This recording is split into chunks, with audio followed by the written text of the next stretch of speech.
Hey everyone, Kaitlin here. Welcome back to another episode of Baldwin Breakdowns, where we're looking at big concepts, big ideas, and lots of big feelings in less than 10 minutes.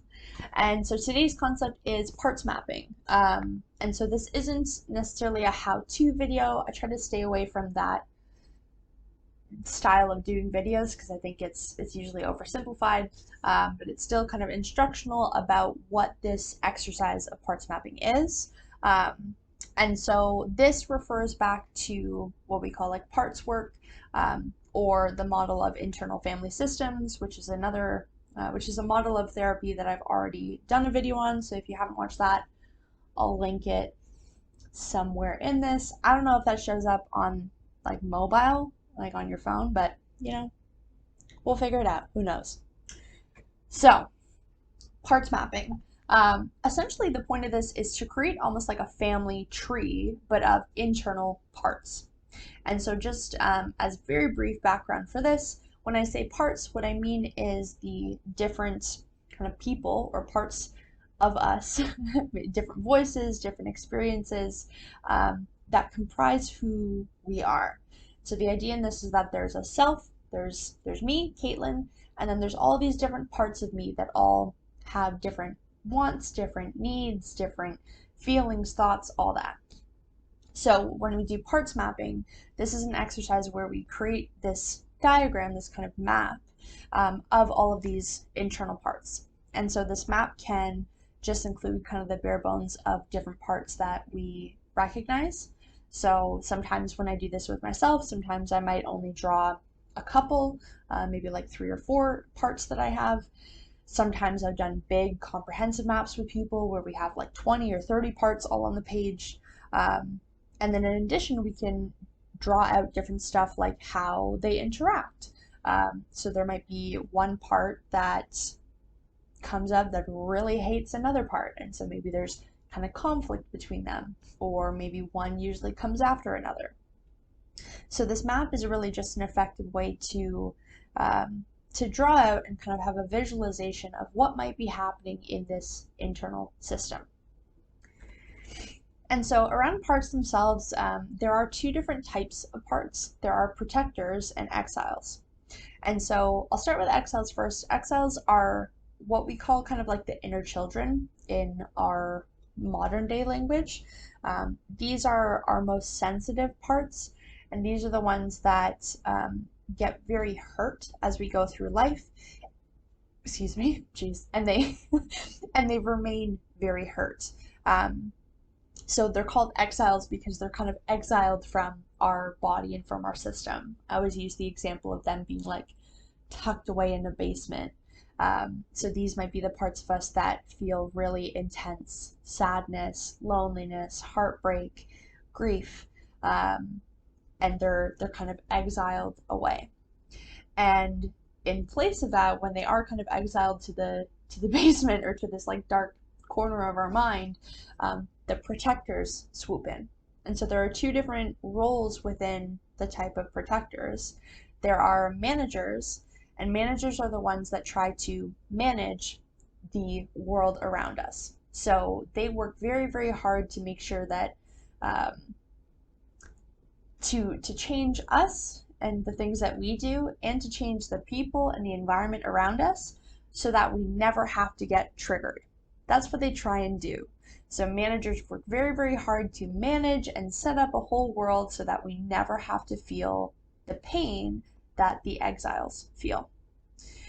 Firefighters are the second type of protector, and they're the ones that they don't care about anything. All they want to do is make sure that if you're feeling pain, if you're feeling sadness, loneliness, whatever, it's like, all right, we gotta stop this no matter what. So these are ones that kind of come in rushing, guns blazing, and they'll do whatever they can to stop us from feeling the pain of those exiles.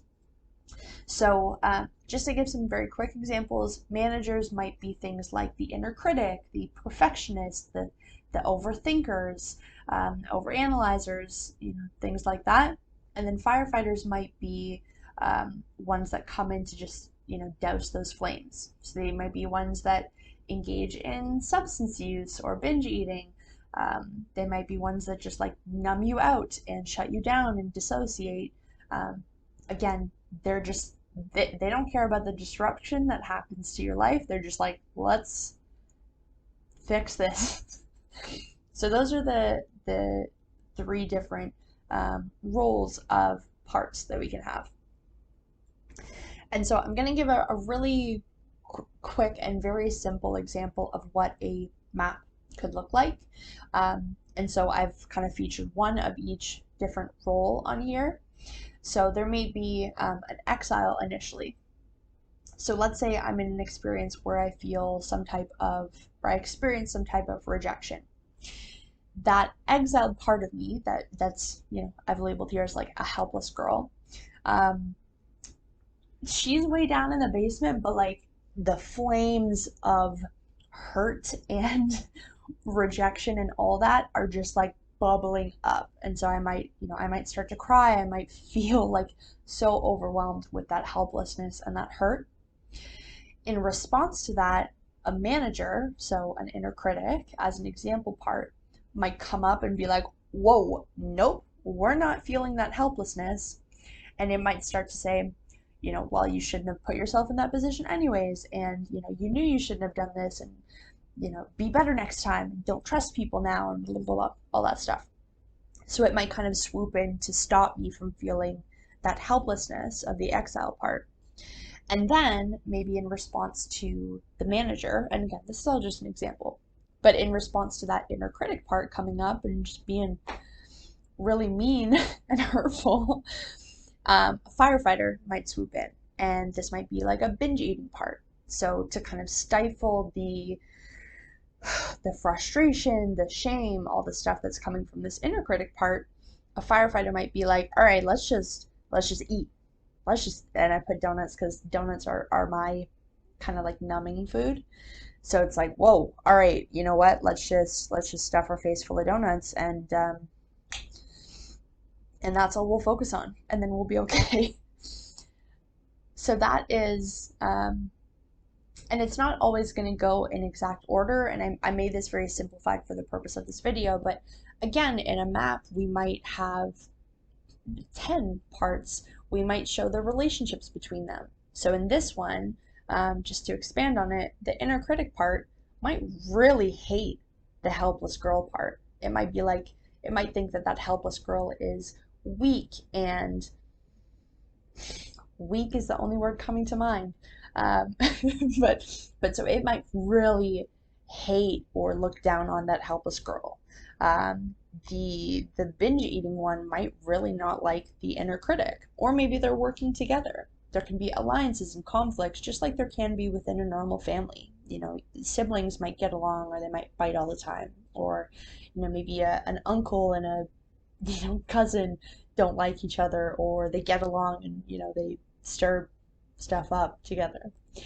So mapping essentially is just this very effective tool to visualize and also separate from the things that we're experiencing. And by mapping them out, we make it easier for us to look at it as an observer, to look at it as ourselves. And that's the really important piece of this, is that amongst all of these parts, the self, me, Kaitlin, is also here. And I am a separate, unique entity to all of these other parts inside of me. Yeah, that's parts mapping. Again, not necessarily a how-to, although you could kind of use this as a how-to if you want to test it out on your own. Yeah, thanks for watching, and I'll catch you guys on another episode of Baldwin Breakdowns.